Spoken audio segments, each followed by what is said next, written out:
As you guys know, I started out on YouTube as a die-hard Ron Pauler. Through the years of learning more and more about the scope of reality, I've come to reject most of his ideas. I still assume he has at least an altruistic but extremely naive view of reality. FederalistFilms recently made a 40-minute video, so I'm breaking it up here, showing the part that were the biggest eye-opener. He said he didn't have time, so I'm going to do it here. He also constantly questions the constitutionality of various government spending, yet consistently inserts hundreds of millions of dollars of earmarks into various bills, $400 million of earmarks in 2007 alone, that he votes against, but he knows will pass. So he can claim he's never voted for a tax increase or all this other stuff. He's always voted for balanced budgets, yet still reap all the benefits of getting a bunch of stuff for his district or his supporters. How is this consistent with his principled stances or his idea that the government shouldn't waste money on things it doesn't have a constitutional right to do?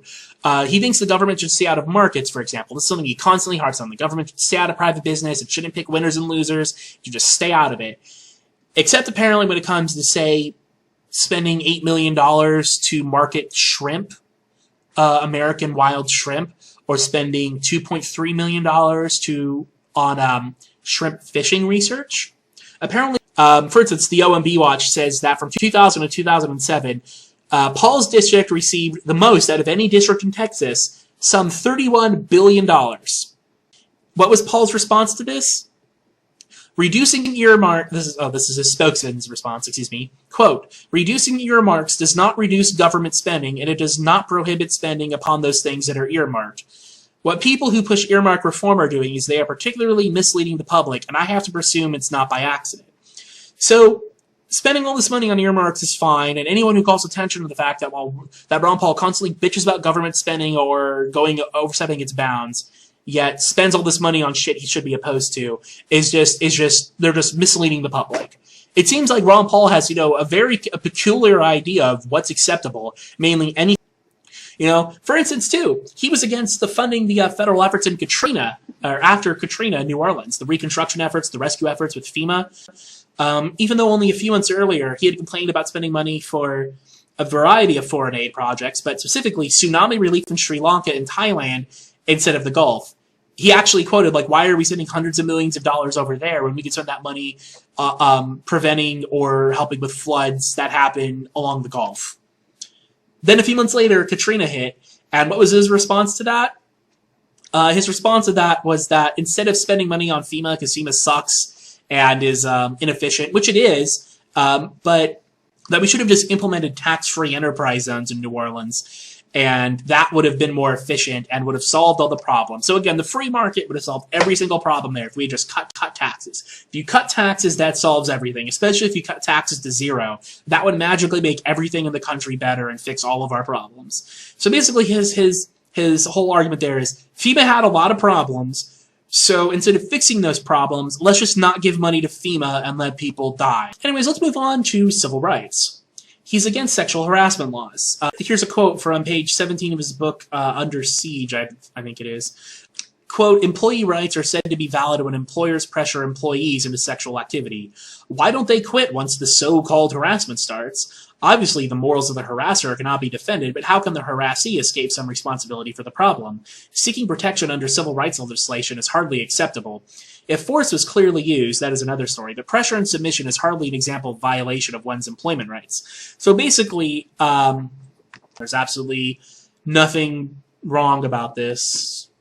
There's nothing that should be done. The government shouldn't help you. You should have no recourse other than to quit your job or go along with it. And it's your fault, at least partially your fault and your responsibility if someone sexually harasses you at work. As for the Civil Rights Act of 1964, which virtually everyone supports nowadays, this is a question and answer thing. Question to Ron Paul. In a speech you gave in 2004, the 40th anniversary of the Civil Rights Act, you said, quote, contrary to the claims of supporters of the Civil Rights Act of 1964, the act did not improve race relations or enhance freedom. Instead, the forced integration dictated by the Civil Rights Act increased racial tensions while diminishing individual liberty. That act gave equal rights to African Americans to vote, to live, to go to lunch counters, and you seem to be criticizing it. Ron Paul's response. Well, we should do this at a federal level, it'd be okay for the military. Just think of how the government caused all the segregation in the military until after World War II.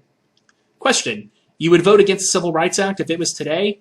Ron Paul says, if it were written the same way, where the federal government's taken over property, it has nothing to do with race relations. It has nothing to do with racism. It has to do with the Constitution and private property rights. He also says that the government was misusing the Commerce Clause to do that because it was just supposed to regulate interstate commerce, and it's just judicial activism and blah, blah, blah, and not allowed. He said in one speech, the Civil Rights Act of 1964 gave the federal government unprecedented power over the hiring, employee relations, and customer service practices of every business in the country. The result was a massive violation of the rights of private property and contract, which are the bedrocks of free society. The federal government has no legitimate authority to infringe on the rights of private property owners to use their property as they please and to form or not form contracts of those mutually agreeable to all parties. The rights of all private property owners, even those whose actions decent people find abhorrent, must be respected if we are to maintain a free society. So that's his stance on that. If you are a black person and you live in an extremely racist town, you better hope that, there's at least one store owner who wants to sell you food so you can live. When it comes to homosexuality, on one hand, he thinks that all voluntary associations should be legally allowed and recognized, and the government shouldn't be involved in this and just let all voluntary associations go.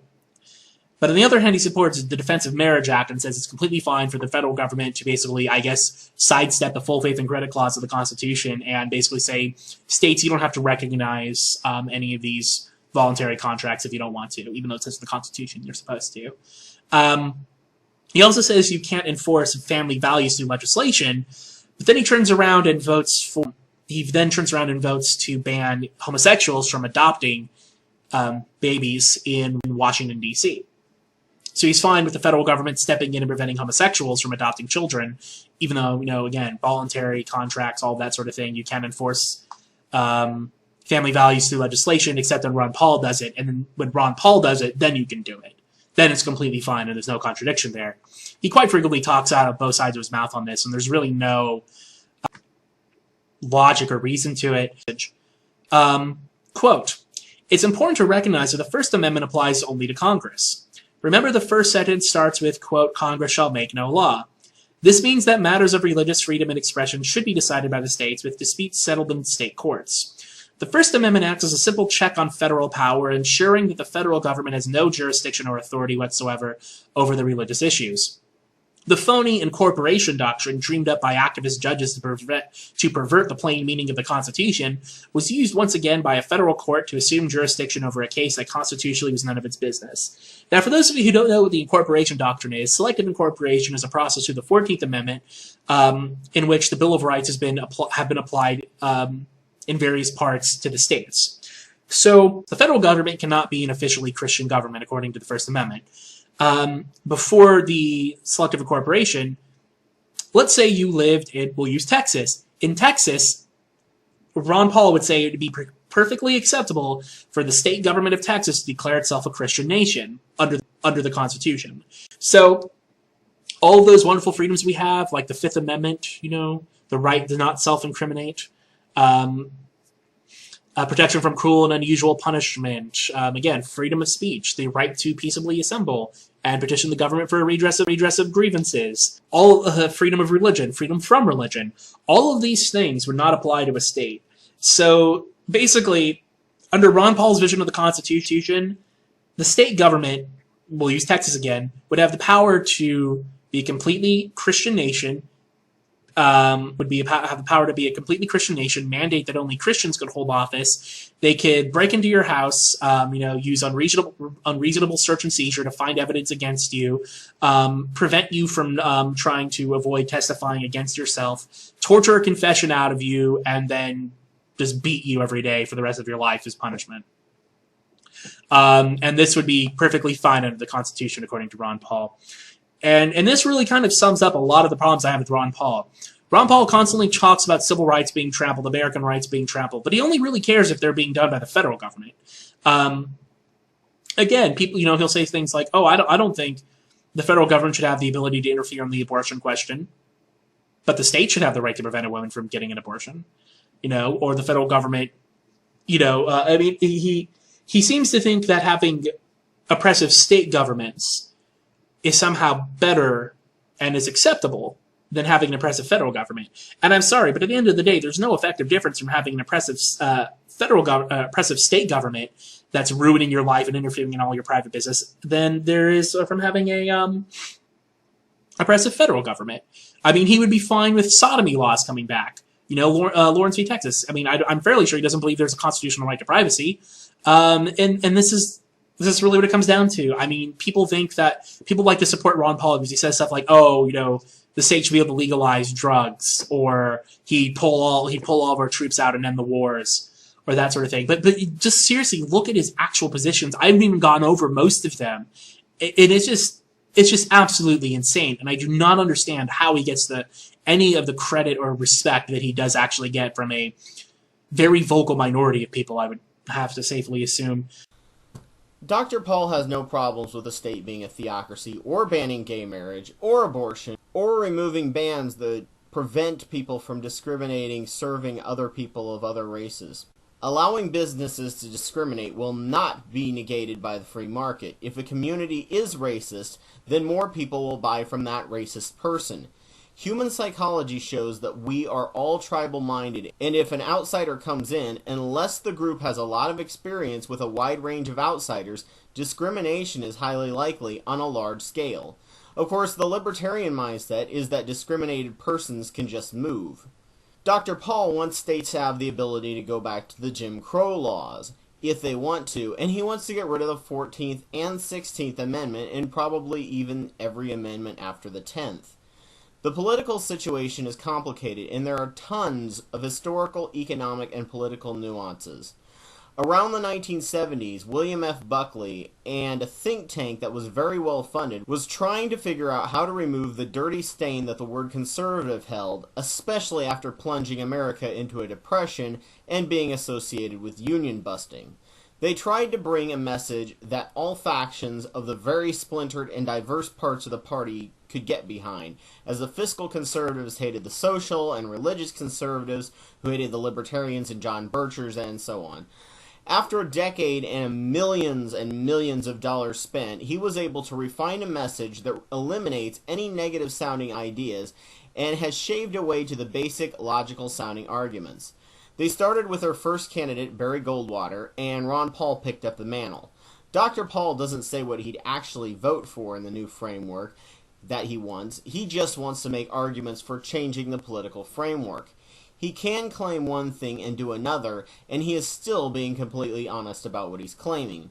He seems so honest and never changing, which gives his followers a good feeling.